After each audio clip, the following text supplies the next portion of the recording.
Even Sulky's awake. What a great place to start. That's the first thing that anyone said in the stream.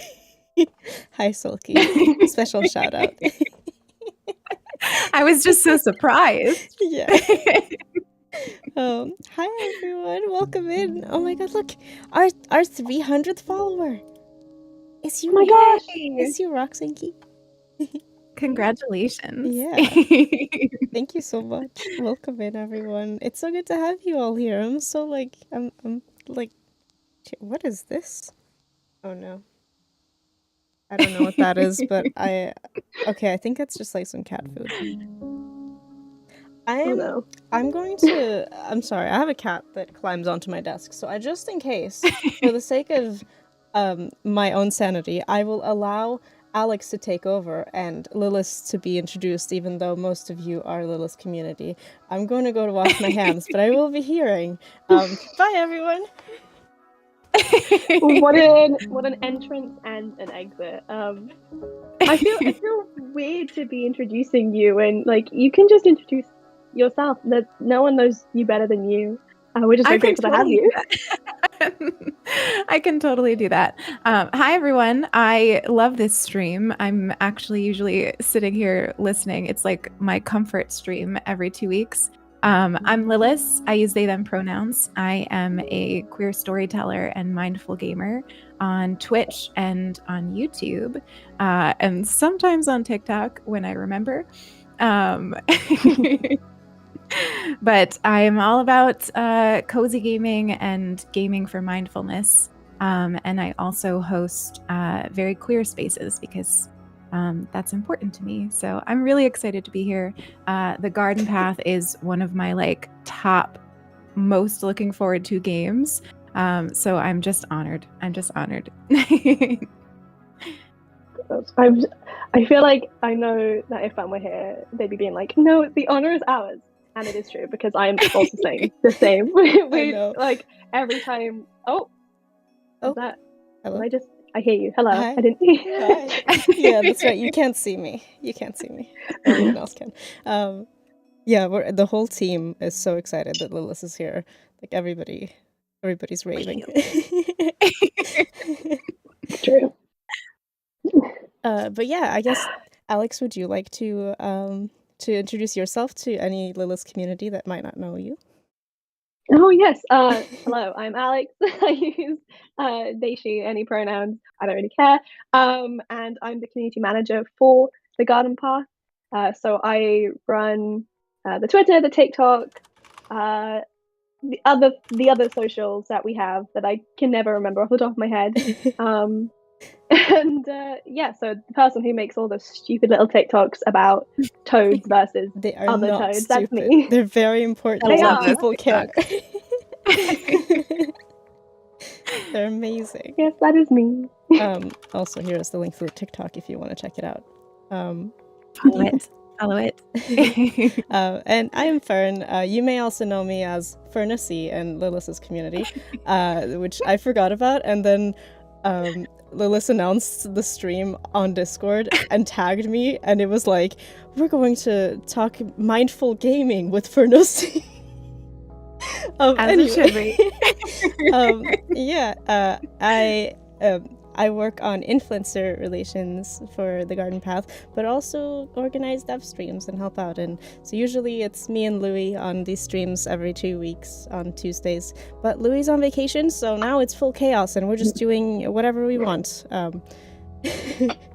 With permission. But yeah, otherwise I also stream on Twitch sometimes. But yeah. I can't stay for very long, but this is wonderful, and I wanted to show my support. Taya, thank you so much. That's so kind of you. I hope you have a good day. But yeah, oh my god, there's so many people in the chat. I'm so excited. Welcome, everybody. Yeah, welcome in, and I hope thank you have something cozy to drink. Yes, or else. We all have our absurdly large mugs today. I should have brought my absurdly large one. What did you call them, Fern? I know you gave each one a slightly different descriptor in our alt text. In the alt text? Please, can you relay them? Okay. Images of Fern on the left with dark hair holding an abnormally... Oh no, I wrote a abnormally. Oh no. Large cup of tea, wearing a pink hoodie and a set of white headphones. Lilas in the middle with short blonde hair, wearing a red t-shirt, holding a beige medium-sized mug, and Alex on the right with ginger hair, wearing a yellow t-shirt, holding an above-average-sized green Christmas mug with the character Stitch on it from Lilo and Stitch. Below the portraits are their names and pronouns, as well as their Twitter handles underneath. Thank you for coming to my reading. Perfection. So we have above average, medium, and absurdly large. It's like the what's it called? The bears with the three genders? Oh my. Yes, exactly. Cute. Slay you. Thank you. Also, I blame Discord for distorting my shirt to looking red because it's actually like mustard orange, Is like it? a very autumny color. Yes, I'm so sorry IRL. for the betrayal. Are the mugs big or are you just small? Yes. Good question. The answer is yes. But yeah, where are we? I don't even have our little notes up, which I totally could have. I just don't have them. But that's okay because we found out from last time that Alex is the real organized one out of us. Am I? Yeah, you had notes. This is news to me. I'm just going. I didn't have notes. I had games written down. That was all because I can't. Yeah, notes, right. When I had to think of games on the spot, I'd be like, "What are games?" Exactly. I don't know. But yeah, I guess. So we've introduced Lilas, and our other question that we had written down in the very professional notes are what was your first cozy game that you played? Ever? Oh my goodness. So that you remember? I think the one that sort of like started my interest in cozy games. I've definitely played probably before this, other ones. But there's two games actually that stick out to me as like games that I used to calm down and get cozy. One of them is very traditionally cozy, Animal Crossing New Leaf. I like used it like every day to like chill out and honestly like cope with anxiety and stuff. And then the other one is probably not considered a cozy game, but I consider it one. Skyrim. I used to just like that is get on Skyrim 100%. and just like climb the mountains. The vibes, you know? The vibes are there. I think those are probably the first two that like really got me into using games to get cozy. Yeah, absolutely. And like Skyrim is a cozy game. Just like, it have you seen those TikToks? There's like one TikToker who like keeps like pushing Elden Ring as a girly cozy game, and I love that. I have. You sent them to me. Yeah, exactly. And like it's the same thing. Like, I mean, even so, Elden Ring is a bit more intense, but like, the nature, the environment, the vibes, it's so calming. Yeah. It's the fashion, even, The fashion. Let's not forget the cheese wheels. There's a lot to love. Also, dragons are cozy. They've got so much like lore and history to them, and they're so pretty to look at. And you can just read books in Skyrim too if you want to.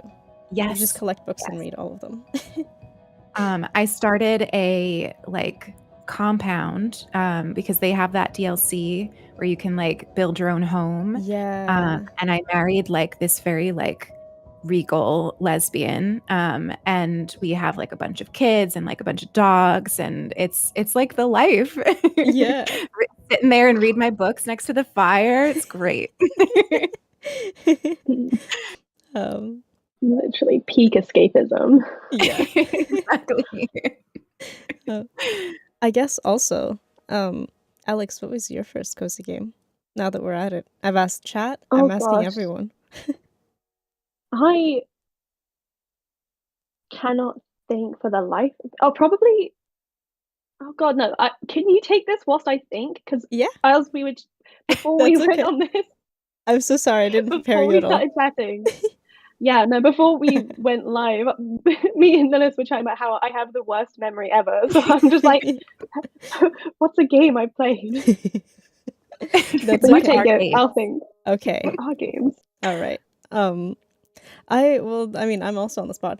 One of the first games that I played was like the old Tomb Raider games, and that's not cozy. But could you argue that the manor in like Lara Croft's manor is like kind of cozy? Because like you're away from the action, you're just chilling in the manor, doing your thing. Maybe. Otherwise, I guess The Sims one, where my mom had to teach my cousin and I to build walls. I'm always very impressed by the fact that my mom, who's not a gamer at all, helped us learn how to build walls in The Sims 1 because that was impossible for some reason. But yeah, are you okay, Alex? Should we take some chats? I found one. You found Oh, one? you found one. Well, okay.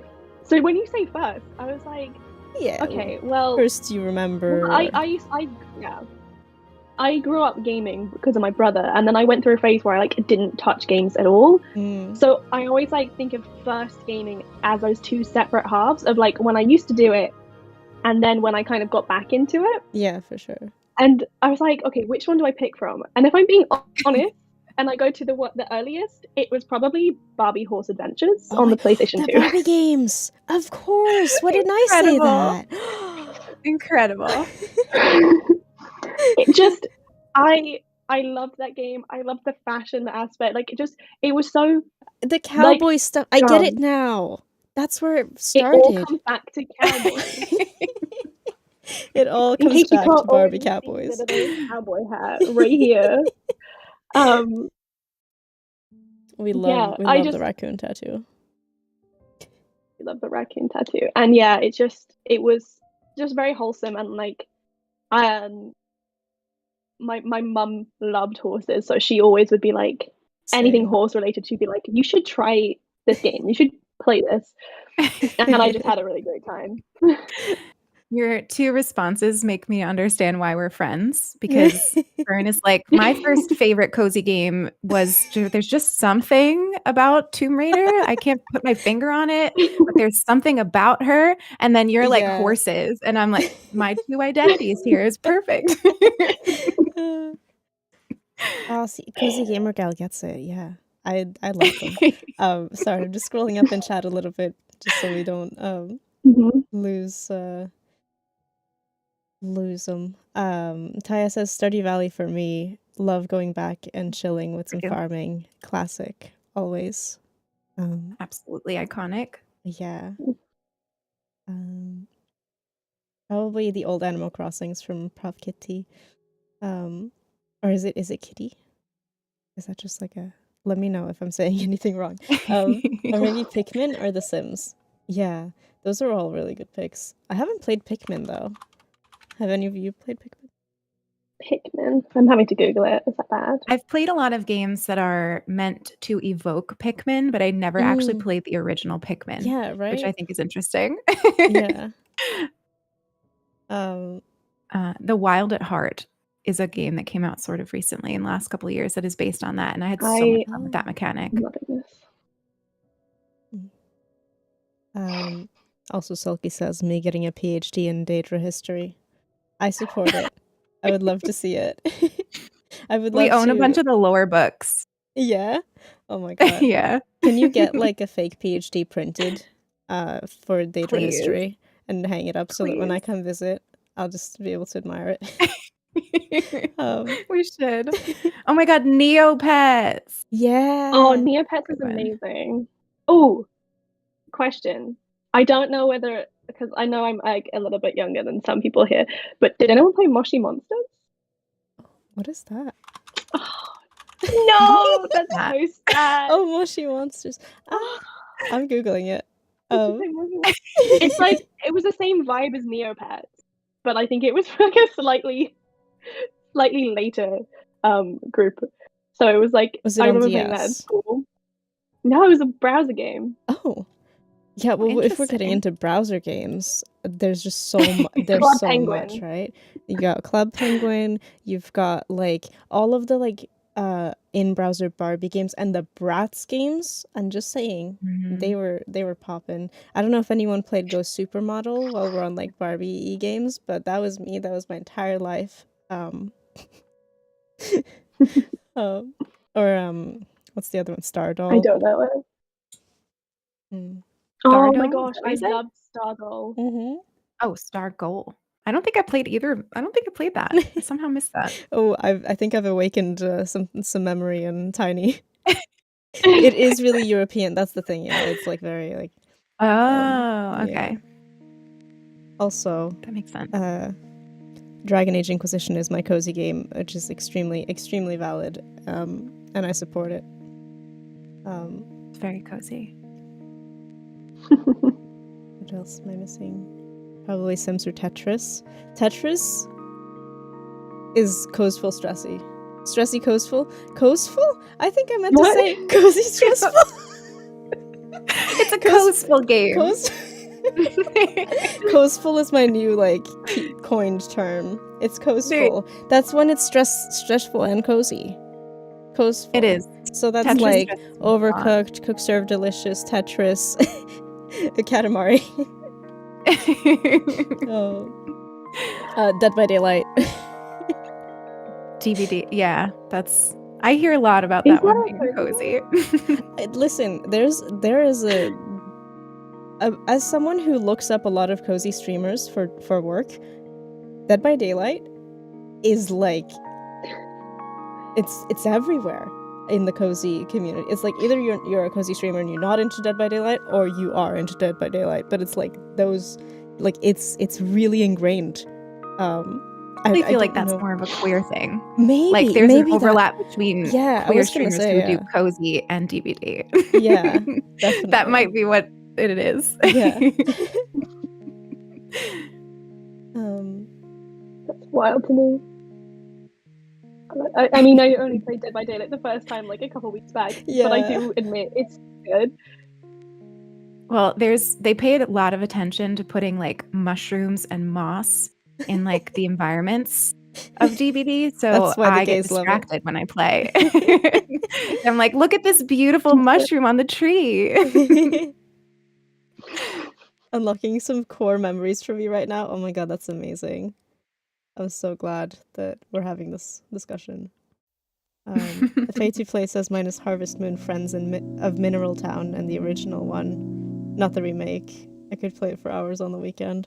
I never played Harvest. I feel like there are a lot of games that I've just missed out on, like the original, like, you know, the inspiration for a lot of now games.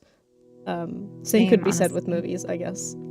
Sometimes you just miss out on like classics that people get really angry about. Oh my god, I'm just trying to scroll back down, but Monkey Island, nice. That's the puzzle game, right? I want to say yeah. Right? I think I know that one. I don't know things. I haven't played it, but I know a lot of people love that. I think it's the one that's getting like a remake soon. But I don't know for sure. Very coastful. Mario Kart. Yeah, Mario Kart is coastful. True. Oh my god, Monkey Ball. Oh my god, Super Monkey Ball Deluxe was everything. It's amazing. But coastful game. Again, it's a pattern. Coastful. Honestly, all the Zelda games are coastful, to be honest. They I are, think. I guess. It's like, yeah. True. My cat just made a really loud snore. I don't know if it picked up. Oh, it didn't, but I wish it did. Oh.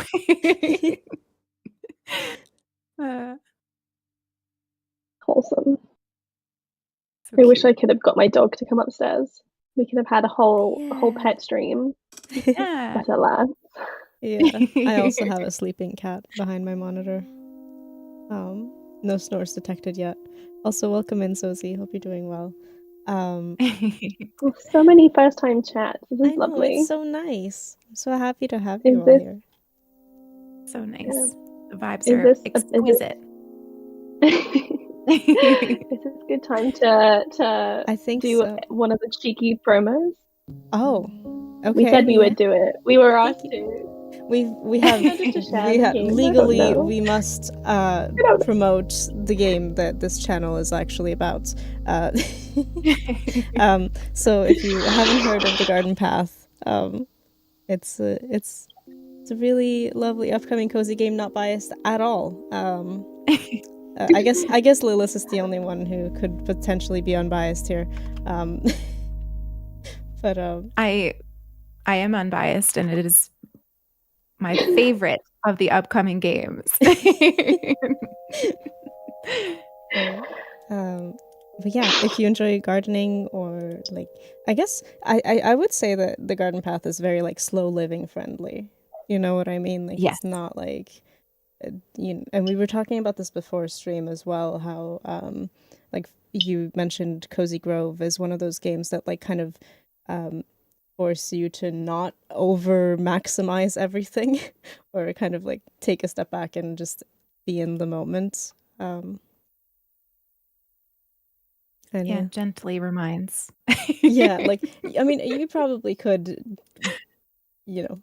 play the heck out of it if you wanted to, but it's intended to be played in little bursts, whenever you can, and so Yeah. And to yeah. make it a moment, which I think I can't wait to make my playing of the Garden Path like a moment. Like I already have it planned out. I don't know exactly when it's coming out, but I'm going to pretend that it's like autumn because that's my favorite. And I'll have like a cozy blanket and just like wander through the garden. Oh, it's going to be perfect. Yeah. And it's coming to Switch as well, so you can enjoy it in the garden potentially in the future. Unless you have a Steam Deck, then probably that too. I don't know if anyone has a Steam Deck in chat.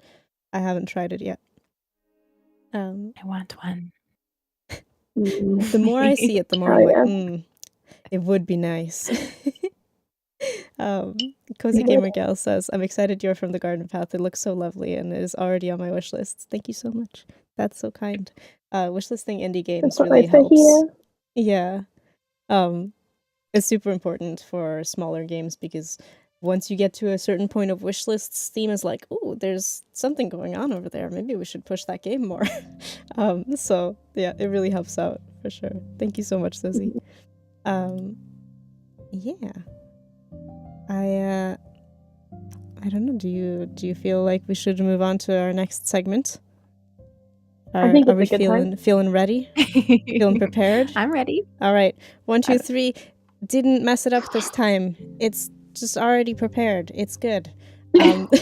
So if you were here for the last stream we did a couple of weeks ago, where it was just me and Alex, we were doing a segment that was hopping from game to game. So, I would start with a game, and then Alex would find a similar game that had some sort of element that was similar to that game. So, for example, Alex said Abzu, which is like a swimming, beautiful, aesthetic, meditational game, and then I said Beyond Blue, which is like a Subnautica if it was peaceful, and you just scanned whales and other sea creatures. So like the theme was the same, but it can also be something else, like just a little element of the game. So that's what we're gonna do today again, but this time with Lilas. So now we have even more potential for games, and this is at least last time we found it was a great way for people to discover new games or old games that they had missed, or each other to find games. Yeah. Should we? I want to suggest. I want to suggest Lilas starts with a game, and then we can go. Should we go to the right? So it would be Lilas, Alex, me, Lilas, and yeah. That feels Okay. more logical. Clockwise. I will start with a game that features foxes. Ooh. Endling Extinction is Forever. Oh, that sounds sad. Is that the one that it's not out yet, right? It's a little. It's out. It's out. Yeah, okay. It's recent, and it is sad. It's emotional, but it's also beautiful. And it has an important message about, like, you know, the ways that, like, we contribute to extinction. But it's a beautiful one. I would think it's cozy, even though it's emotional, because I think emotions belong in cozy games. Yeah. I think. Yeah. It has the cute tag on Steam, so instantly. There you go. Yes. I'll try to post all of these games in the chat as we go through them. But yeah, it looks really, really beautiful, and it also looks like it would make me cry. So perfection. And there's little baby foxes in it, which is the best. We love foxes. We do. I think that is the one. Yeah, Tiny asked, is it the one with the mama fox? Oh yes, yeah. You have to keep the babies alive. That's kind of the goal of the game. So yeah. Oh boy. That sounds like yeah, scary. Right? It's anytime any children, babies, anything is involved in a game, I'm just like, oh no. or like in Stray, or I haven't played it yet, but like I think if the cat dies, like it's really, really awful to watch. So don't do that. Oh, yeah, that's right. Wait. Before we move on, what's happening? Last time, afterwards, we had a whole thread of the games we mentioned last time. So, I'm trying to find it now. But I think I've scrolled too far. Unless you have it, would you like to post it, Alex? If you have it. Maybe I can find it. I don't know where it's gone. It was only last week.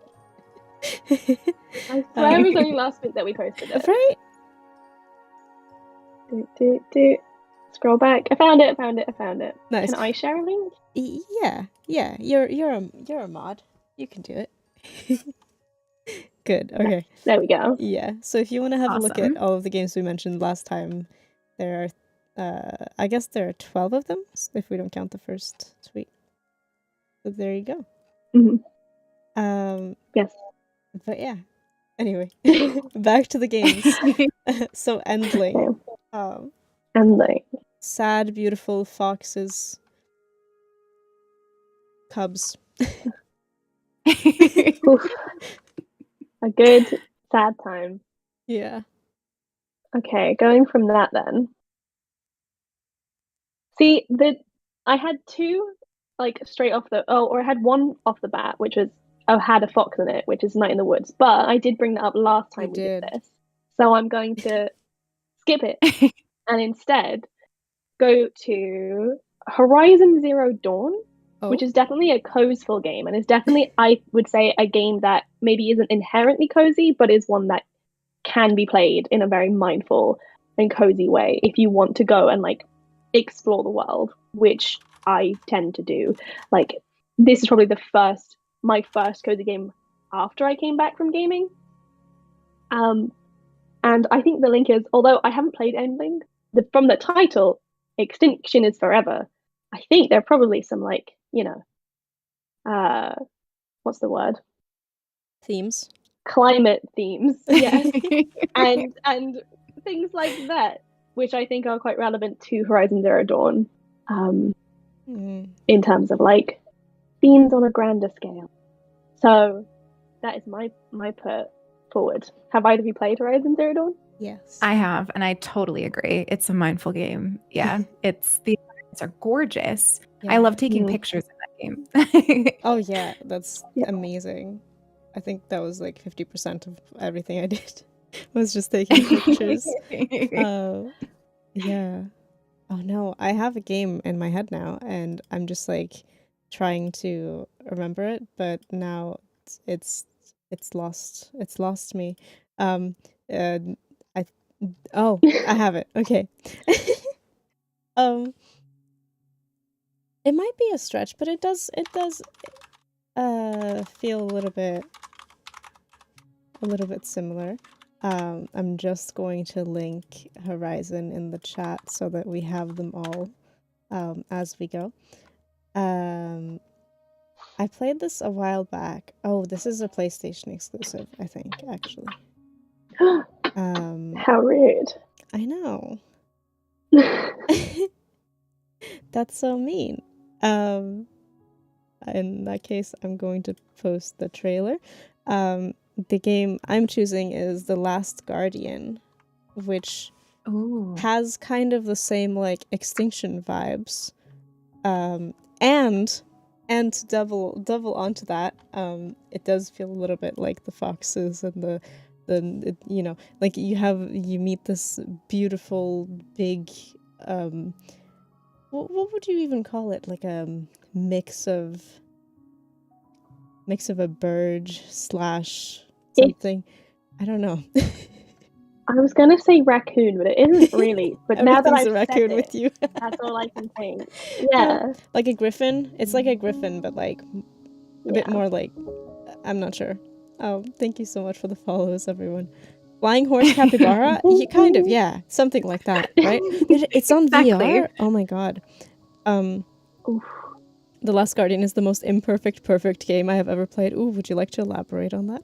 But yeah, I don't know. It's just the kind of game that like tears at your heart just enough.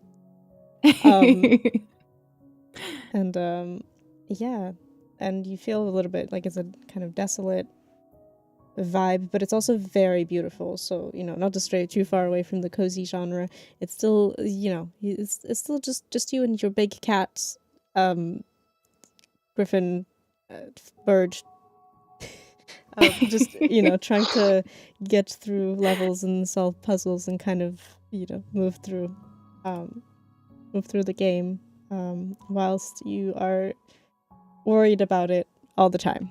Burge, exactly, a burge. So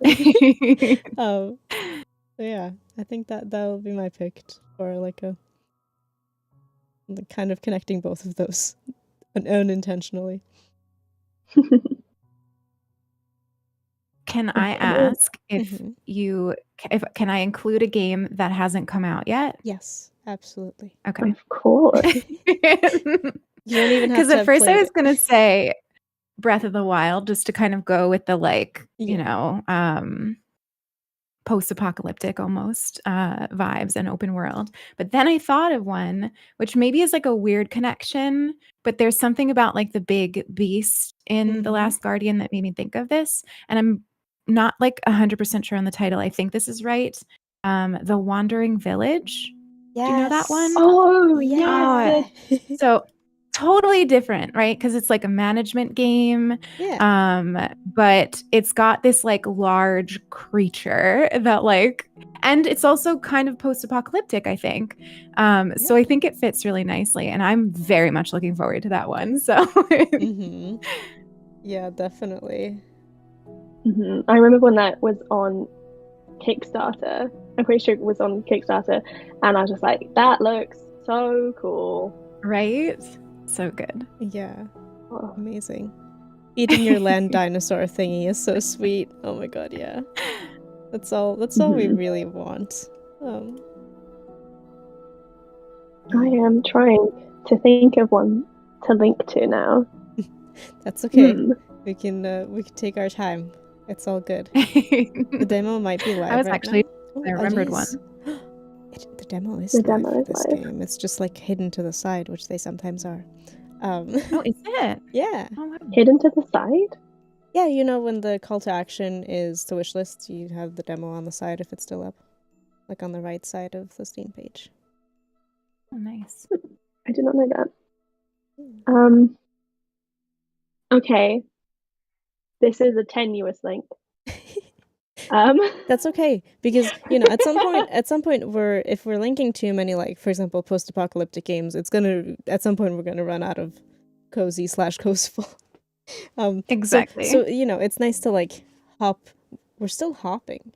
We're not We're linking. hopping. We are That's the hopping. point. Yes. But the game is Petit Island. I don't know if anyone's heard of that. It's also not out yet.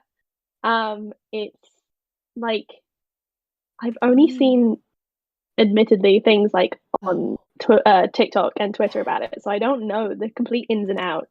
But it kind of looks like an exploring game where you just go on this little island and you are a cozy little animal and you meet other cozy animals, and like I think you're meant to, it's partially like a social sim, and on the capsule image there's a cat on the back of a turtle, like the village on the back of the beast in Wandering Village.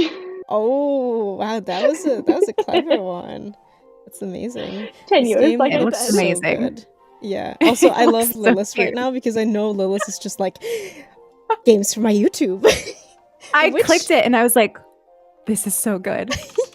Which kitty you can find sitting here, at the by water. the way. You're so smooth. It made me think of you and the way that you can like the fashion aspect, like how you can customize your little fur baby. Yeah, so cute. Little fur baby. I can't wait to check that out. Little cute kitty dress. It looks very soft and very just wholesome and like a nice little exploring. I know. The first screenshot is also like a really cute fishing screenshot. I know. I know. Oh, also thank you so much for the follows. Ew. Adorable. We love a cute little game. Oh my god, this is perfect. This is perfect. Okay, for my game, moving on to Moonglow Bay because it's a fishing game. I've been playing this on Game Pass, so if you have Game Pass, it's on there. And I was really excited about Moonglow Bay when it first was announced. I think it was at Wholesome Games or something, some sort of event. It was announced at, and I was just already in. So it's a game where you are a fisher, and you get to create. This is really great as well. In the character creation, you get to pick between 4 portraits of characters. And then you pick your pronouns and your name. And then after that, you get to pick your partner's portrait, which is one of the remaining 3 that you didn't pick for yourself. So, you get to pick kind of what gender presentation they have. And then you also get to pick their pronouns, though not their name because their name is set in the story. But you get to pick their pronouns as well. So how great is that? Super great. Yeah. Too bad they go missing for 3 years though at the start of the game. Oh no. Yeah. So then the gameplay is, you re getting into fishing and trying to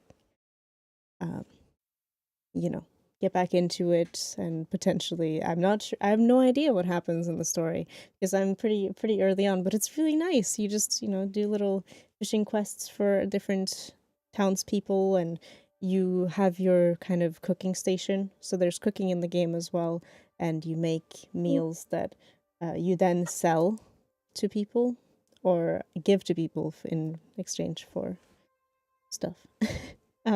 So it's a really, really nice game. The soundtrack is really lovely as well. So if you want to just chill and fish, really nice. That also sounds really nice. Yeah. So hi Moss, welcome in. I think that mine is going to be another sort of tenuous link, like fishing, ocean, game I'm looking forward to, another Crab's Treasure. Oh. Is this Coastful? Are you going Coastful? Oh yeah, this is the aggro crab game. Yeah. Yeah. Love it. Yeah. I could have said like another like, like I thought like Coral Island, great, awesome fishing, this kind of vibe. But then I was like, but we could go into the ocean and be like aggressive crabs and like, and go from there. So Yeah. I'm really looking forward to that one. It looks super like silly and fun. And, what's not cozy for a crab to, just live their best life? That. Also, I love that they branded a shells like. Oh, actually, sorry. I'm behind with the Steam links. I am sorry. Here's the Moonglow Bay Steam link, and another Crab's Treasure. This game looks so good. I'm really excited for. I hope that it kind of becomes like a good mix of the two genres, where like cozy gamers will kind of like how Cult of the Lamb has like recently pulled both roguelike people and cozy Animal Crossing people to both play it, and I feel like it's really fun like that it kind of is a gateway for people who haven't played that genre before to get into roguelikes. Or the crab, this amazing crab's shells like can be a gateway into Souls-like games for people who haven't tried that before. At least that's what I hope. Agreed. Also, their TikTok is probably my favorite. Aggro Crabs TikTok. Yeah. Oh, it yeah. is incredible. My absolute idols. There's one video of, I don't know the name of their whoever's in charge. Might be their CM, I'm not sure. But there's one where is it Weird Al Yankovic something? And it's like, and he looks at me and I look at him, and he looks at me, and it's just the CM looking at a crab costume on Amazon, and I'm like, yeah, that's amazing. Incredible. Okay, but where's your Augustus Bear costume? As I said that, I thought I could get a bear costume. I could never be Augustus because I love him too much. I could never attempt to be him. I could never live up to that. I could try and be Tabble. I feel like that would be well, that would be great too. Tabble is, you might have seen our little follow notification. Tabble's in there. Now you've got me thinking not cozy, Garden Path cosplay, and I think that we need to make this a thing. Yeah. I mean, what you could do also is like, you could just cosplay as a scout ranger like Augustus is. So you would kind of like, you would have like the vibe without having to become a bear. Yeah. What if I want to be a bear? If you want to be a bear, you can be a bear. I'm just saying, for not everybody can dedicate not everybody can be a bear. That's okay. You can also just be a park scout ranger. But yeah, to be fair, the best way to cosplay Augustus is just a little leaf. That's like, you just need a little leaf, green scarf, and then the leaf that he wears on his head. Which, and I love sharing this fact because it's my favorite fact about Augustus. And if you don't know who Augustus is, he's a little bear. Well, he's a big bear.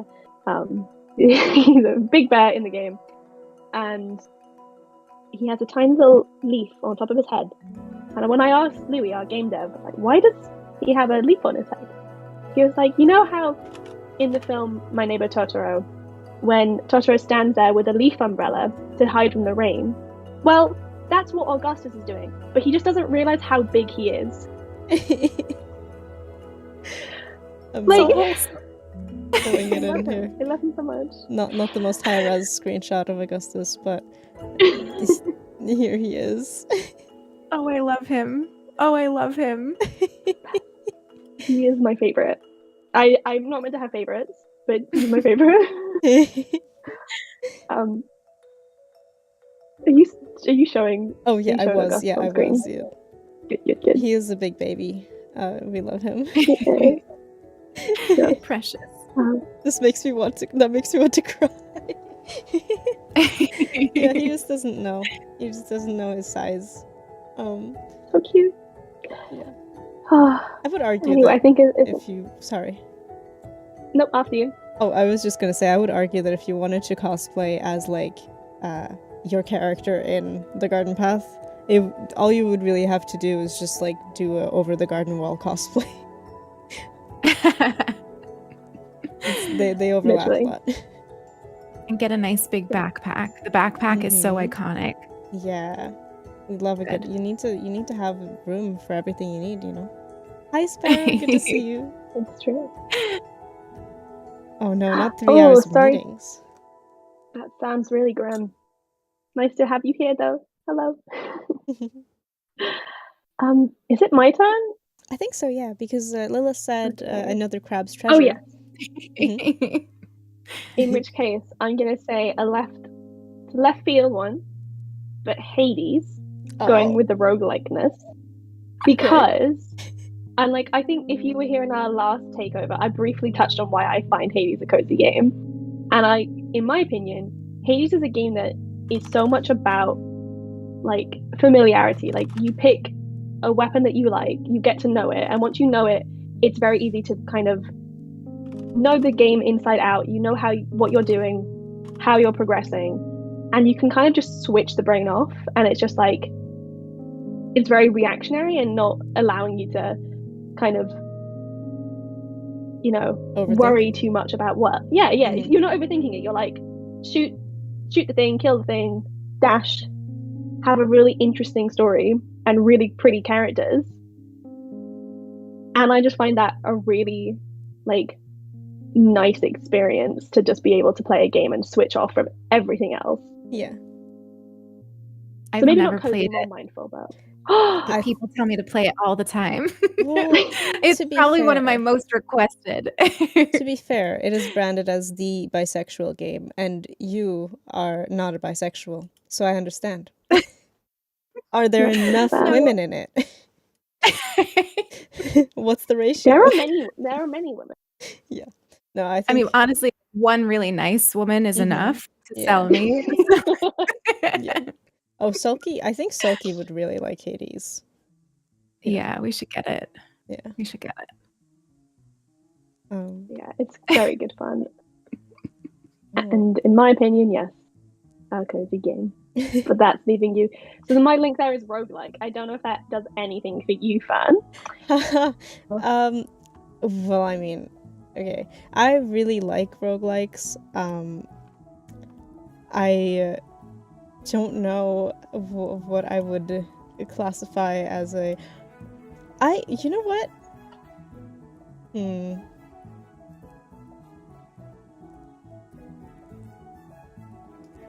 I guess. We stumped you. I have been stumped a little bit. I've been stumped a I'm little. also stumped. I'm like glad it's not me because I got nothing. Okay, all right, fine. I have it. It's fine. It's Spells and Secrets, which I know. Well, actually, Lilis, it didn't work for you. It broke, right? So I was gonna say I we watched both you played play it. Okay. Well, Spells and Secrets is a wizarding roguelike. So there you go. Now I've managed to link it. And I thought it was I mean, I've only played like a very early demo of it, so of course, it's hard to say what it'll be like in the end. But I enjoyed some elements of it where they had like in the levels there were secrets that you had to kind of solve, which I really like in video games when there's like some of them really stump you as well. So and also like witches, wizardry, spells, secrets. It's almost like you solve the secrets with spells. Oh my god. Yeah. That's it. There you go. Oh my goodness. That's my my entry to save us out of the. I'm so glad you went there though, because now we have opened up the witchiness. Yeah, exactly. Which I feel like we could go on for 2 hours about. We can. But of course, Songs of Glimerick, definitely one of my most looking forward to games. Witching school vibes. I'm sure you two could talk about it probably more than Not me. biased at all. But we should not, because that would be illegal. But I'm really excited for that one. And it's got the same like magic school vibes, so very connected. Yeah, it's really nice. And then like the inside, the interiors of the school, and it's all beautiful. You can see it on the Steam page. That's not me spoiling anything. And also on the TikTok, which Alex happens to run as well. A+. Just a I tiny have little... fingers in all of the cozy game pies. That's me. Yeah, I'm really, really looking forward to that one. Just as a person, not as a person who's involved, just as like and you get to do magic with music. You get a flute, and you get to do gardening magic by playing music. So good. Yeah. Love the art style of it too. It's so like soothing and colorful and just beautiful. And there's like moss on the trees, which is, if there's moss on a tree, I'm happy. Mushrooms, salt. And you can pick flowers and mushrooms as well. It's so wholesome. It's just it's so nice. I got to see some early sketches of some of the sketches they had done ages and ages and ages ago, and it's like, wow, imagine being like that talented, because it's just so, I don't know, everything feels so full of life in that game, and I'm so excited to actually like properly play it. It's so cool to see it all come together, like over time like that. Yeah. Cool. I actually have one straight away for this prompt now. And that is Flying Neko Delivery. So it's a witchy game meets cat game. And wait, I haven't seen this one before. You're a cat witch. Also, the demo's available right now. Yes, it is. So you play as a cat witch, doing it's like Kiki's Delivery Service meets the Cat Returns. Oh my god, yeah. If you're a Ghibli fan, if you're not, that will mean nothing. Well, I mean, yeah, I feel like most people here probably will be. I mean, I was hoping. I don't feel like it's a long shot, but also I would like to just acknowledge that not everyone has maybe seen all of Studio Ghibli films. So yeah, you just deliver packages. There's as a cat witch, and also get to decorate your home. Yeah, I was just gonna say, I just have the trailer open, and you can furnish, which is the most important thing in any game, I think. I think you can also live inside of a pumpkin. Really? I haven't seen that. That's so exciting. I think I saw a screenshot for it. I may be wrong, but I see pumpkin and I'm like, pumpkin. Instant sell. Love it. All right. Well, this next game isn't on Steam yet, because it is a Kickstarter game that got very, very funded. It is Puff Pal's Island Skies, which you can also live in a pumpkin in it. So I already was going to say it because of the interior like furnishing that you can do, which looks so good. It's like if you took like The Sims and Animal Crossing and just like made it even better.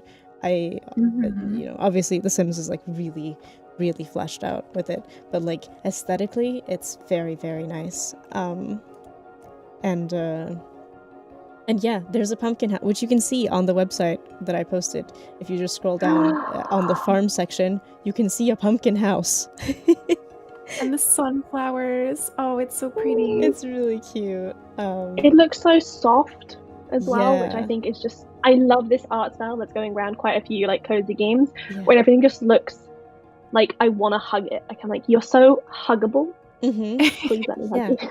I think that a lot of like it's like you said with Glimmerwick, like the colors, the color palette is really nice, and I think this also has like a really beautiful color palette that creates that soft vibe, definitely.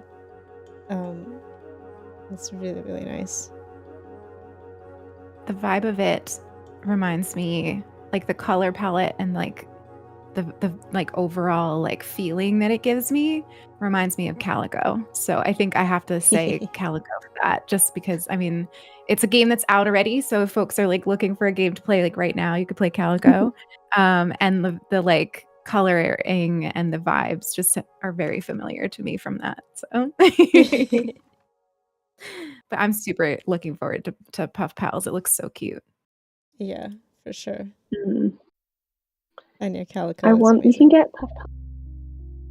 Sorry. I have not played Calico yet. That's okay, because I the need new to. update isn't out yet, but there's gonna be a big update that kind of adds a lot more to it. So you're just making a smart decision and waiting until the update. That's exactly what yeah. it is. Yeah.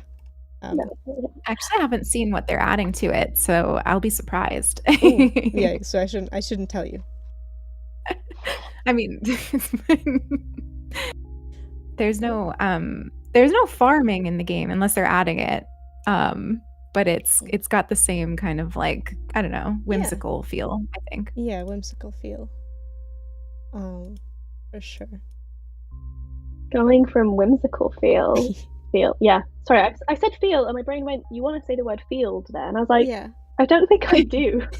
Going from whimsical feel and cats, I'm going sideways to. I love cats, but I'm a dog person, so I've got to say wobble dogs. Oh. Anyone heard of this? I have played Wobble Dogs. It is chaotic and amazing. And if you're a streamer, you can name your little Wobble Dogs after your viewers, just like in Cult of the Lamb. Except I'm not sure if it's integrated in the same way. I think it's just like manual. But here it is. Yeah, it's again very hyper stylized and kind of just a bit silly and nothing you have to put too much thought into. You just get to pet some weird, funky looking dogs. That's about it. Oh, sorry. It's very The funky. trailers have just like played on my Steam, so you can all hear that, but that's okay. Yeah, I really like it because you get to kind of like design the rooms as well that the Wobble Dogs are in. So it's kind of like also with the interior design a little bit. You get to decorate. They're like tunnels where they kind of like the way they move between the rooms are like tunnels that look like the like, you know, like the playgrounds in McDonald's in the early, like, when we were little. Wow. Well, you know, like there's like tunnels and stuff, right? That you can kind of go through. I feel like that's the vibe. That's so funny. It was a very specific core memory, but it was there. Yeah. I love games with silly movement like that, where like the characters or whatever is featured in the game moves in a way that feels like silly and like, you know, just it's like fun to move them around and stuff. I always enjoy that. It just like it just adds to it, doesn't it? Mm-hmm. Is it my turn? It is. Okay. From Wobble Dogs to a game that I haven't played yet. However, very topical. Dogs Organized Neatly, which is a 2D puzzle game where it's basically like kind of it's a little bit Tetris-y where you have to you know, organize the dogs in shapes. I'm gonna buy this now. I'm gonna buy it and play it because it looks so perfect. It's adorable. I love the art for the dogs. Yeah, they're really cute. You can also get cats organized neatly, I think. Oh, that makes sense because I think that's what I've seen. Oh, it's perfect. You can get both as a bundle as well. It's like $3 or a bit less actually. I'm not sure how to convert in my head. So there you go. They're on sale too. So I love it. It looks adorable. Also, hi Jacob. Did you guys ever play Bear and Breakfast? I remember seeing trailers and loving the vibe, but it released to very little fanfare. You think so? I feel like Bear and Breakfast had like a whole like people were very excited. I think it's just because Chris that we work with was very excited about Bear and Breakfast Day, and that kind of like bled through. At least for me, like that was my whole fanfare, was Chris just being super excited about Bear and Breakfast. Like they did well. I mean, at least in my circles, there was like a good couple of weeks where every time I was live, there were people playing the game. Like, yeah, yeah. I haven't played it yet. I think I wanted to get it on the Switch or something, but maybe it's better on PC. Who knows? And I still haven't played. I know. I played some of it. It's super cute. Yeah. Another lovely bear. Yeah. Just like bears in this household. I have absolutely no idea what to follow up with the dogs organized neatly. Brain is just like nothing. I can't even think of another dog game. Oh, it's not to be a dog. It could be a puzzle game. A puzzle game?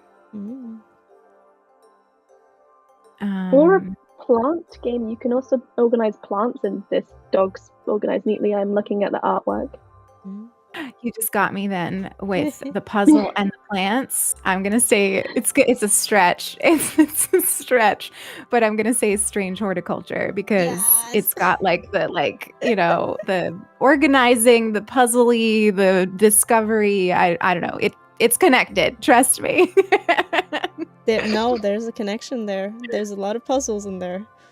Right? A lot of moving your plants around to make sure they are color coordinated, but also effect coordinated. And it recently got a Switch release, so you can play it cozy in bed. I love it. I think it's so good. It is so good. I just finished it the other day or the other week. Yeah. Full playthrough on my channel, by the way. Anyway, it was so good. It's just like the writing, and just the vibes and how the puzzles were made. Like, it was just really, really good. And it's made by like two brothers. Like, I didn't even realize. Yeah. And then in the credits, I was just like, that's just two people. Plus, like, obviously for the music and stuff, there were more people involved. But like the main like game was made by two brothers, which is wild. Yeah. Yeah, that is wild. That's so yeah, impressive. like that one. That was a good one. I have that on my list. I'm prioritizing waiting for Dwarf Romantic, and then I will get Strange Horticulture, just because I'm literally dying for Dwarf Romantic. I'm so excited. Oh yeah. I should have said Dwarf Romantic. That would have been perfect. You got to like move around the tiles. Should have said it. That's okay. Well, speaking of moving things around, I was going to go with unpacking, which I can't remember if I mentioned. I don't think I mentioned. I feel like we might have talked about unpacking, but we also talked about Calico. So at this point, there's no like. Oh, I don't think they were in our game though. I think we just chat about them. Oh yeah, they were just like mentioned. Yeah, so I'm talking unpacking because like I know we definitely talked about that because I was raving about it because I think it's one of the most interesting stories or ways to tell a story ever. Like just in all of media, it's amazing. We love environmental storytelling. Okay. Yeah, but then at its core, it is a game about moving things around. Yeah, that's it. And you have to put them in the right places, otherwise you can't progress. Because you know, sometimes you want to put the laptop in the kitchen, but you can't. But actually, I think you actually can put the laptop in the kitchen. That was a bad example. You can't put the toilet roll in the kitchen. No, you can't. That's too far. Yeah, too far. Get actual paper roll. Oh my god. Kitchen roll. Yeah. We've all been there though. Yeah. Kind of sucks. Yeah, that's a good one. Okay. Don't worry. I have a couple actually. But I think I think it would be bad if I didn't mention A Little to the Left, which is a casual puzzle game where you are moving things just a little. I haven't played it yet. Which direction would you say? To the left, I think. Yeah. To the left? Yeah. Maybe. Okay. Cool. But yeah, you just have to organize stuff, and I feel like it's neurodivergency the game. Oh my gosh. You know what I mean? Like it's perfect. It's and there's a demo out, but it is not coming out until the 8th of November. So there's that for your wish list. Horribly far away. No. Yeah, that one looks chill. Yeah. Just a little casual game. Just for your brain to go, yeah. That hits the spot. I love that. I guess I'm learning that I don't play a lot of puzzle games because you don't have to be. Look at how many items are in here. We could take anything. The labels on the fruits. What do you got? But the one that actually came to mind a little bit, like with puzzles and moving things around, and also coincidentally brings us back to foxes, because my mind always goes there, is actually Fixfox. I don't know if anybody's played that one, but it's super cute, pixel. And there's like it's not just a puzzle game. It's there's like a world to explore, it's adventure and stuff, and there's story. But there's also a lot of like moving things around mechanics that makes me think of the Little to the Left game. So a little bit of a stretch. Again, I think I've done a stretch almost every turn, but it's okay. It's good though. It's good that, you know, all you need is just a little clue. I like to leap high instead of hop, I guess. Yeah. But yeah, Fixfox is a great one. Such a good game. You shouldn't be limited when you are such a good jumper as a frog. It's true.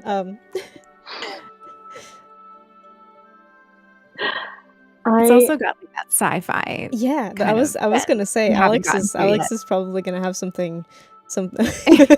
Don't stress. But I'm just saying, like, you know, you do love your spacey.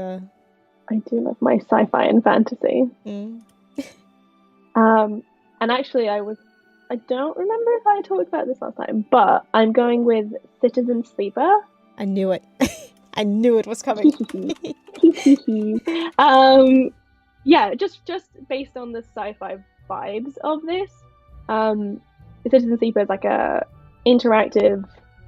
It's an interactive novel, I guess. I don't really know how to describe it, but it has some of the coolest mechanics. I love the way that it plays with, like, it takes dice rolls as like an element from TTRPGs and puts that in its own RPG, which I love. And it's definitely more coastful, not in terms of like the gameplay isn't stressful, but the stories, you get so invested and it's like, I don't want to mess this up. I don't want to let these people down. And so you get very into it, but it is like so immersive. It's so great. And the soundtrack is great too. Oh, the soundtrack is just... The soundtrack for Citizen Sleeper and the soundtrack for Stray are probably my favorite soundtracks for games this year. Yeah. Stray had such a good soundtrack. So good. The characters look really awesome in this game. Yeah, right? Like, especially this person that has like a silver short hair and they have like a transparent kind of like Sabine. Yeah. It's amazing. They are so cool. I love them. Amazing. I feel like Lilas could do an amazing cosplay. Yeah, I'm just saying, you're going to the hairdresser soon. I'm just saying, you never know. That's what I should show. You just get, you get your undercut all around and then make it silver. I'm just saying, you got it. I could. Yes, that's my I love that my wish list is growing. Okay. Mine for this one, I would say, because my brain is starting to like do the thing where it's like people who like Citizen Sleeper will probably love Disco Elysium, and Disco Elysium may not be your typical cozy game, but it is a hell of a game. a heck of a game. Now also featuring fully voice acted everything, so you can just chill. Jacob is like, yes!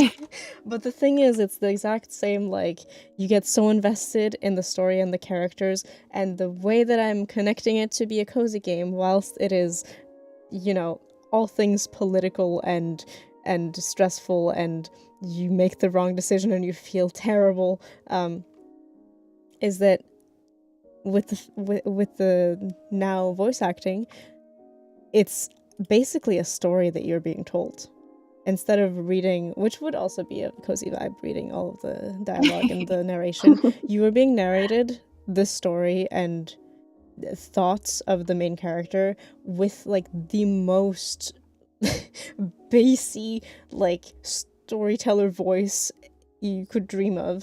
And it's just great in all ways. It's not like, you know, aesthetically, I don't think it would be like a typical cozy game, but it is such a good game that feels like you're being read a story to, but you may obviously make the decisions, dialogue options and stuff.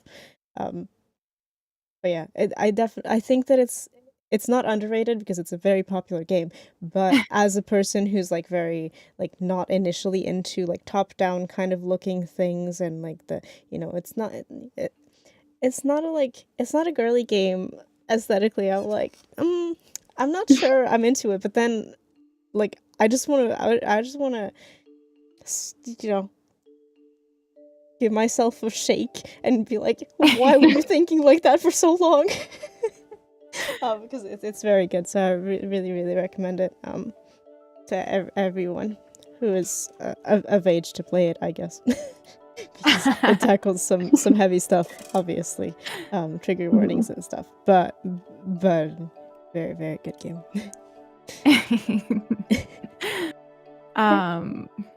I think I will latch on to this narrative idea because I'm struggling to think of a game with the exact with similar vibes to that one. But I've got a long list of narrative games, and then there's one that just recently came out that isn't like popping into my mind. So, We Are OFK. Have any of you heard of that game? Yes. So yes. I don't know if that's similar enough, but no, where my brain just go with it. Go with it. Story. But it's a narrative, story-based game, and it actually like follows the story of like it's a K-pop band, is it not? I haven't actually played it yet. It's on my list. No idea. It's a band. It's a musician band. group. And it has like queer themes and great characters, and it's high on my list to check out. So, and the colors and the art, so pretty. So yeah, that's where my brain went. Narrative. Yeah. We okay. Very excited to play that one. Yeah, absolutely. It just came out as well. Yeah, like a week ago or something. Mm-hmm. Oh, and it's an episodic kind of thing as well. Mm-hmm. Mm-hmm. Yeah, it looks really good. I remember seeing it at a Wholesome Direct. I don't know if it was this year's or last year's that they did. I think it was last year's when they had like a performance from OFK, which was really cool. And I was like, that sounds great. I think it might have been the one before this last one, yeah, because I remember seeing it too. Yeah, that's good. I have a game to suggest from that, but I have no idea if you can count it as a cozy game because, like, I don't feel like it has been promoted as a cozy game. I haven't played it. Is it out? I'm pretty sure it came out not that long ago. I haven't played it, so I have no idea if you can play it as a cozy game. But it's the first game that came into my head, and it's like very narrative heavy. It's like an RPG game. It's I Was a Teenage Exocolonist. Oh, I've heard of this. Anyone seen that? It looks it looks really beautiful and vibrant. Mm-hmm. I am a big fan of the art style, and the sci-fi like themes and general aesthetic is really gorgeous. And then the card battles I'm really intrigued by as someone who plays as a proper nerd who plays like Magic the Gathering and all those actual real life card games. I like the idea of that being used in a game, but I haven't played it yet, and I may be way off base. But No, it looks great. yeah, the environment and art style is amazing. Pay to play, definitely. Yeah, and the character design as well looks really, really good. Characters, so good. Yeah. And the colors. I'm a sucker for like, a colorful environment like that. Purples, pinks. We love it. We love to see it. Yeah, it's really, really beautiful. I love that. An amazing pick. I think we should wrap up the hopping here. We've covered a lot of games. Someone in the community manager team is going to have a great time listing up all these games in a thread. Wonder who. But That's a future them problem. Yeah, exactly. Yeah, oh my god. I really hope that we all got a lot of games for our wish list / carts. I did. Yeah. Yes. A reminder that wishlisting any game is super helpful to the games themselves. So if ever you're like unsure whether you want to wishlist it, it does no harm to you, and it does a huge thing for game devs. Yeah. So if there is anything that caught your eye, give it a cheeky wishlist. Yeah. Steam even reminds you that it came out, so you won't miss it. I love that. I get the little email. It's like, oh, I remember that game. Yes, I should check it out. Especially, with like, there's obviously been a lot of delays in game development in general in the last few years. So it's really nice to, because you kind of like wishlist and forget, and then it might be delayed and you forget even more, and then suddenly it's out, and suddenly it's been a year, and you're like, wow, wait, hold on. So definitely. All right. I guess that can move into, and I think I was gonna say it's kind of funny that Alex would mention if you could make the game cozy, because our next segment is Mind the Flowers, bringing mindfulness into games, which is Lilas's expertise. So it's only fair that we talk about mindfulness in gaming and mindfulness in non-mindful games, kind of like we did earlier with cozy games that aren't necessarily branded as cozy, but you kind of find it anyway. So yeah, I feel like I've been talking so much, so I'm just gonna like throw it out to you both. I think that I'm still stuck on Alex, you bringing up Horizon Zero Dawn, and I think that is like the perfect example of a game that is not really, like, you wouldn't necessarily think of it as a game for getting cozy, practicing mindfulness. I mean, even the concept of like practicing mindfulness through games, I think, is for a lot of people like a what kind of moment. But I think a game like Horizon Zero Dawn that puts a lot of love and attention to detail into the environment that it's putting you in, and tells stories through the environment that it's putting you in, where you can like actually spend time, not just doing quests and like, fighting and doing combat, but also just like wandering through the forest and like imagining what it feels like to be in that space. I think that can go a long way in practicing noticing in your own like IRL environments too. Like, I know when I was told to like try practicing mindfulness, see if it helps. So annoying. I had like a really hard time doing it IRL. I was like, what am I focusing on? Like the humming of my PC? Like, like what am I looking at? And then like in games, I could really, practice like noticing the pretty environments. And that made it a little bit easier for me to do it outside as well. So I think that that's like a perfect example of a game that isn't branded like that, but it's definitely effective. And I actually see, I think we were talking about this before we started today, but I see definitely a lot of games, especially cozy ones, sort of leaning into that idea of like creating a place that invites you to really notice it and be in it. Like a lot of attention to detail into the environments that they're putting you in, which I love. It's one of the reasons I'm so excited for the garden path. Not to plug that. I really am just genuinely saying it. Because like I've been coming to these streams, every 2 weeks, and I see firsthand the actual love that is being put into the environment. And so when you enter that space, you can instantly have an easier time practicing being present and playing mindfully, because there's things to notice, and there are plenty of small details for you to revel in. So yeah, I don't know, hopefully that started us off good. Yeah, are you kidding? I could just listen to Lilas talk about the stuff like for the rest of my life, so I'm good. I'm all set. I can't.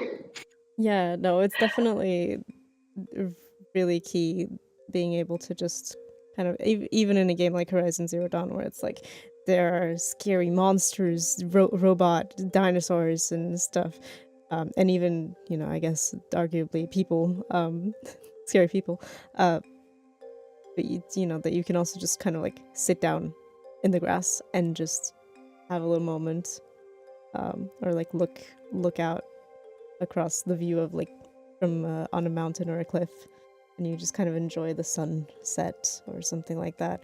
And I think that photo modes as well really kind of enable that.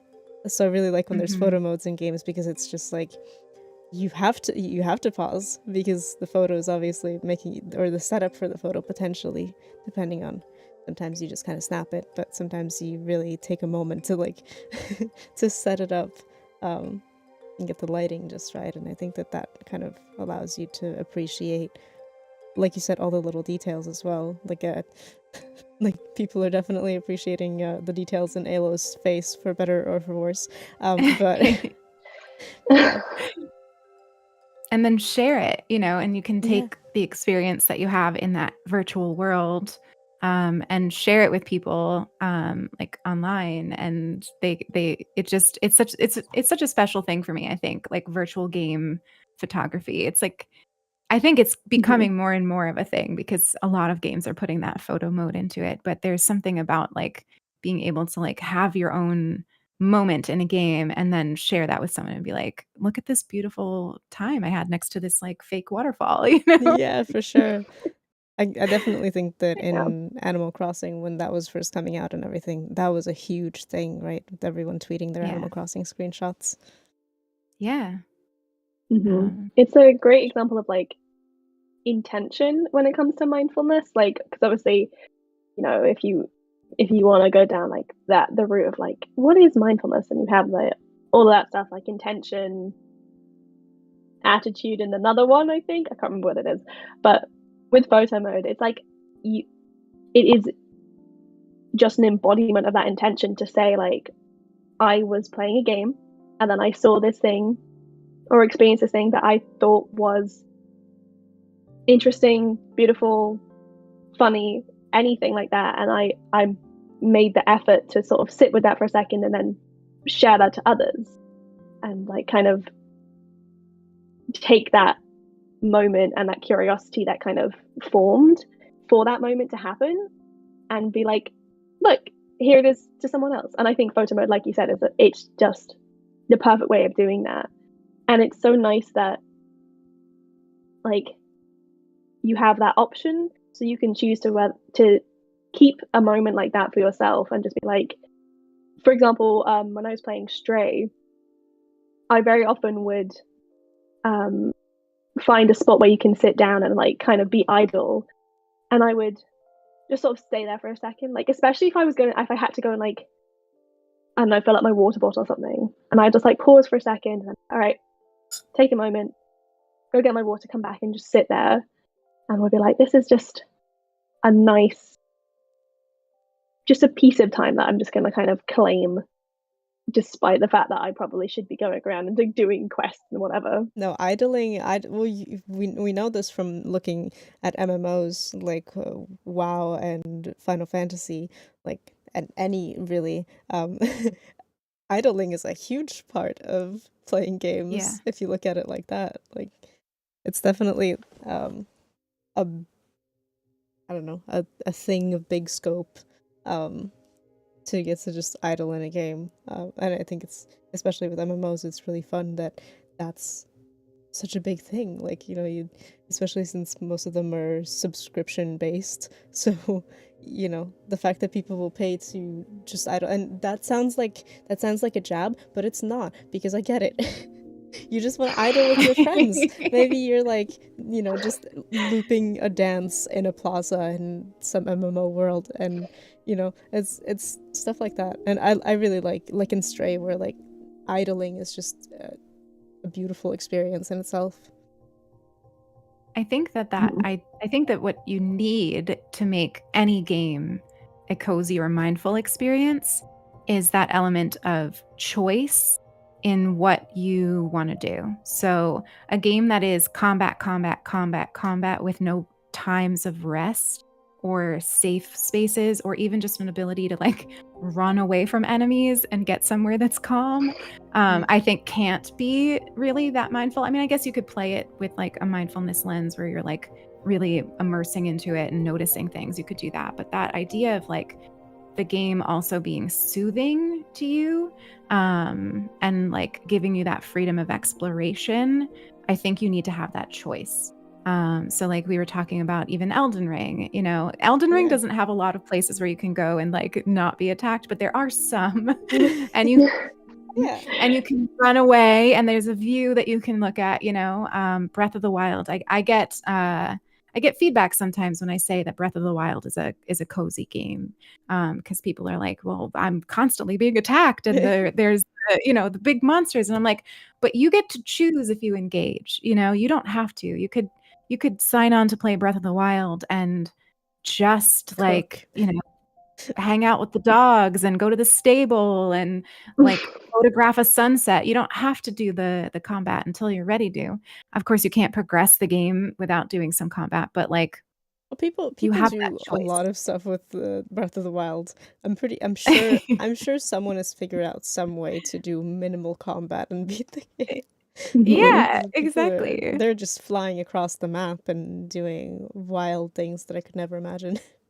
But that's, like you said, like with all the choices, like that one, I guess you could argue that Breath of the Wild is one of the most mindful games out there because of how many choices you get in what you want to do, even things that weren't necessarily specifically purposefully implemented by the game. Like when people come up with these like flying across the map by using a bomb to fling yourself into the air, and I don't even know how they do it, but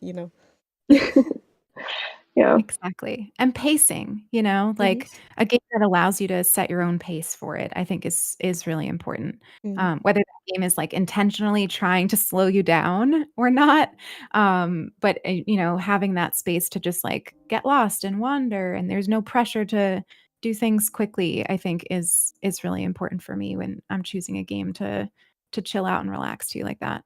Yeah, absolutely. Mhm. I feel like I feel like you could definitely make some sort of analogy between um playing Breath of the Wild and choosing to run away from combat, and like noting, like the mindfulness technique noting, which I love. I wrote an article for a fantastic mental health video game charity called Safe in Our World, about video games and mindfulness a couple times, and one of them was about Breath of the Wild and how, like, I mean, I wrote about something different technically, but the idea of running through like the wilderness and just like looking at the mushrooms and stuff, and then having like the sound play and knowing there's an no, and walking away, I feel like it's a very like, you could definitely say the same as noting, when you're just like, I recognize that you are an enemy, and that's okay. You are there, you're existing over there, I'm existing over here, and I'm gonna just let you go and just carry on. I love that so much. Well, so it's good. the same thing. It is the same. It is the same. I love that. Amazing. Oh my gosh. I recognize Yeah. that you are an enemy. I'm gonna start saying that now. I see you would like to fight. I recognize that. However, Yes. And that makes me think too of like all of the different senses that are being engaged too, which is so important. I don't think we've touched on like it's not just the visuals, but the sounds. sound I design is absolutely huge. love it when it's not just a beautiful soundtrack, but it also has things like crickets in the background or like wind or the crashing of waves.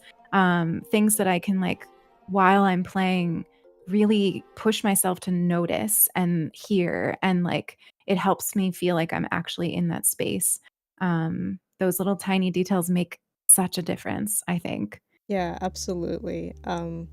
There was a while where I was really obsessed with Dear Esther, which is essentially just like a walking simulator, and I thought it for a while I held off on it because I thought it might be a little bit creepy or like leaning towards horror, and at the time I was a bit younger.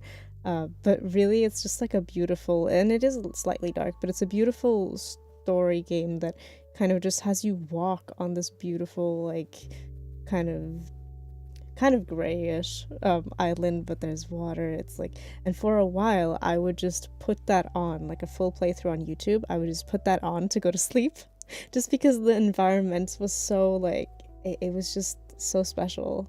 And yeah, so it's stuff like that that kind of. Mhm. I actually think that there's a few horror games that are popular now that like they do a good job of teaching you mindfulness skills without you realizing that that's what you're being taught. Like speaking of like listening to cues to know whether there's an enemy around and like having to be immersed enough and paying attention enough to notice that DBD, you got to listen for that heartbeat. Yeah. And if you don't listen for the heartbeat, you're not going to know that the enemy is there and that you need to start running through all the doors. And also I think of like Phasmophobia, which is a game I've never played, but I've watched Oh, people play. we should play it together. And it's really immersive, and you've got to like, really take in the environment and things. And like, I think that's why I stress so much that like you just find the genre that works for you, and then you bring mindfulness to it. I Yeah, think there's a absolutely. lot of cozy gamers that are incorporating mindfulness for obvious reasons, but like you don't have to like cozy games to like mindful gaming. You can bring that approach to any kind of a game, and even horror. So I think that's Yeah. what's great about it, Yeah, it's not a gate-kept thing, or it shouldn't be at least. Yeah, Yeah, for sure. for sure. I'm Yeah, now just At thinking the about risk of other games. Oh, go ahead. No, go. No, I was just saying I'm thinking of other games like that I played that haven't been mindful, and I'm like, how have I played them?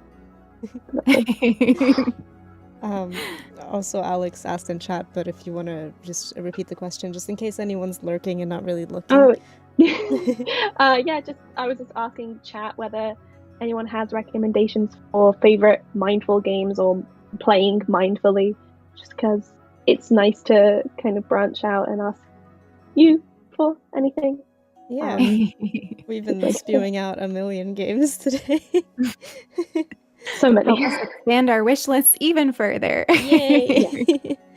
Which kind of also brings me to a thing that I forgot to ask about earlier when we asked about the first cozy game. I was going to come back and ask about the last played cozy game for everyone, but actually it's much better to do that at the end. So you know what? It was a happy accident, and now we're here. Also, Cozy Gamer Gal says Naiad, which I played the demo for, was beautiful. Hi Jill, by yeah, the way. that's on Thank you my for the list. follow. Yeah, It's a good one. it's a beautiful one. You're just kind of like floating in the water. And Yeah, I think so chill. noticing the main character's hair as well, like flowing in the water. It's so beautiful. Yeah, so pretty. That's such a good one. Yeah. But yeah, so officially asking everyone, what was your most recently / last played cozy game? Or let's branch it out to mindful as well, if you know. It could be any. I mean, I think this has come up a bunch, but I think it's a perfect example is Stray. I think Stray is the last game that I played that I really just felt like did mindful gaming in like a very wonderful way. Everything from like those idling spaces, Alex, that you mentioned, where you can like actually like curl up on a pillow and just like listen to like a little robot playing a song and just vibe there, to like the way that you have to explore to progress the story. And it's very like, it's this very particular kind of storytelling in a game where it's just very much the environment sort of leading the way, and you can get stuck in a spot for a long time, and that's kind of okay because you're just like you're just going from environment to environment and checking things out. Of course, it's got like some dark themes, and there's like some not combat, but like puzzling, avoiding enemies kind of combat. But it's definitely one that sticks in my mind and will stick in my mind for a while, that like did the environment and exploration really, really well for that kind of gaming. So I think that, I mean, it's a cop out because we've been talking about it on and off, but like it's definitely stuck in my mind. No, that's totally fine. That's totally okay. What about you, Alex? I'm actually going to say Siberia, which I mentioned to you earlier today, fun, because I just started that, and I know that you're a fan. But yeah, I wanted something I could play on the Switch that was kind of low effort but interesting storyline, and I think I wouldn't say it's a cozy game. It's a very like simple puzzle game with a really weird story, very intriguing. But as I've been playing it, I've been trying to kind of like take in this very peculiar world. I haven't seen much of that kind of like steampunk-esque aesthetic in many recent games or many games that I've played anyway.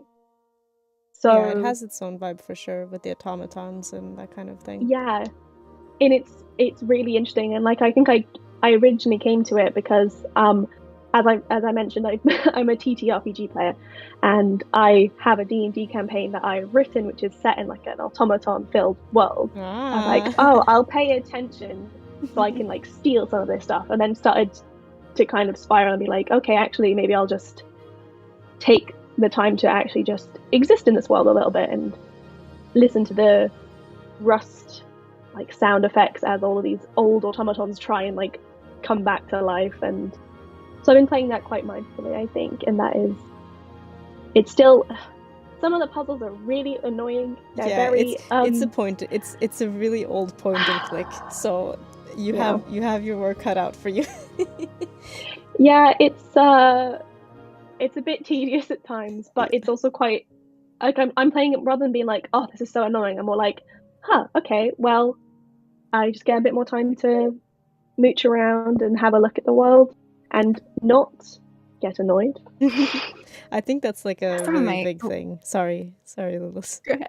I got excited. Me too. I love getting stuck, and I think that's such a big thing with like because especially with streaming and stuff, I'm sure Lilas can relate, where people will get kind of frustrated when you're stuck because they really want you to like, they want you to tell you what to do. But I love struggling, to a certain extent. Obviously, if you're stuck like forever and you just can't figure it out, then it's totally, and looking up walkthroughs is also completely valid.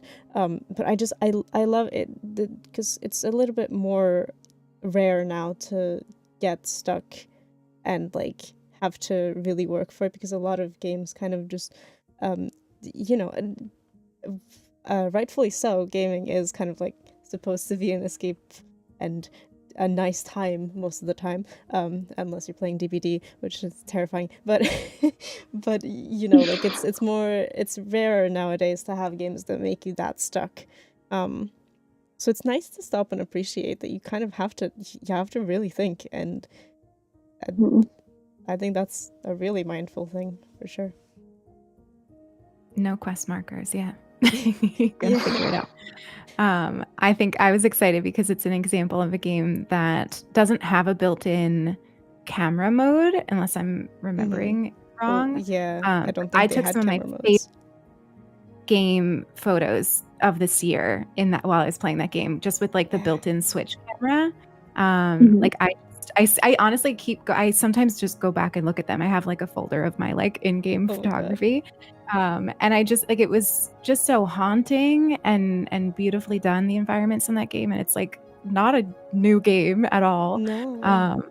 But I think it's a perfect example. I got excited. Yeah, for sure.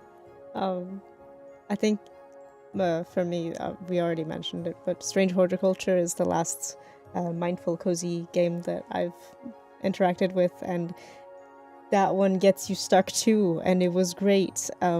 I may have played it for a little bit too long and gotten kind of tired stuck, but it was still really good, and I think the mindfulness is definitely there because you have to identify all these plants, so you have to pay attention really closely when you have to find the right plant for the customers, or maybe you just found a plant but you haven't identified it yet, but you kind of can guess your way to it, or you remember an element about that plant from your plant book that you used to help you identify plants with. So I think it was a really, really good time. But I'm going to keep it short because we still have some games in chat, and we should be wrapping up pretty soon. So we're going to go over everything in chat, and then I think do a little wrap up. 2 hours has flown by. My goodness. It really has. It's not all day. Yeah. Sparrow said, playing games is almost always a mindful practice for me. I totally agree that Breath of the Wild can be played that way.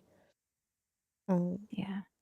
And Jacob says, this is mainstream, but my partner has been getting absolutely lost in Animal Crossing, hours on end, just fishing and catching bugs, as she either hasn't realized time traveling is a thing or refuses to do it. It's a great time. I love when she shows me her veggie garden, or when she shows me her neighbor who is a rooster named Goose and tells me she hates his vibe. That is so wholesome. Yeah, I love that. And that's very like she's very in the moment with that. Especially not time traveling, because you can kind of get lost in the time traveling of Animal Crossing, where you it becomes very min-maxy because you're just trying to move on and progress and get all the items, and that's fun in its own way. I do that. but it's easier to get burnt out, I think, when you do that. For sure. Cozy I think Gamer you also Gal. lose some of that magic. Oh, Yeah. sorry. No, go on. I was going to move on. There's like a magic to games that give you a routine. Yeah. Because for me, a lot of like my mindfulness practice is built upon romanticizing my daily routines. So if I get to like have a built-in routine in a game, especially a game that's real time, there's not many of those. Yeah. The Garden Path is one of them. Cozy Grove too.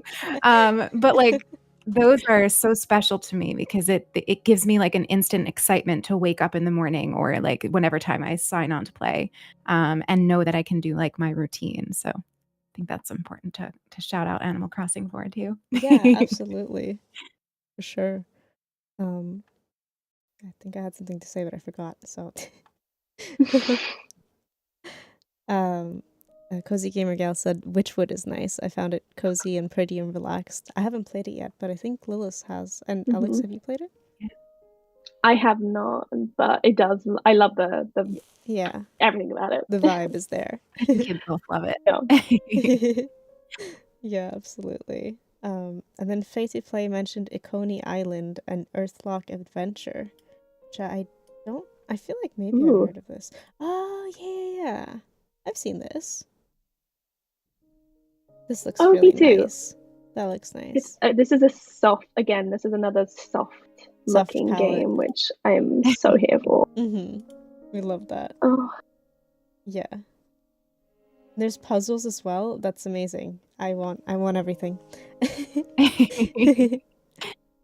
Also, welcome in, Mikarin. I hope I said that right. And yeah, it's Strange Horticulture was such a beautiful, lovely game.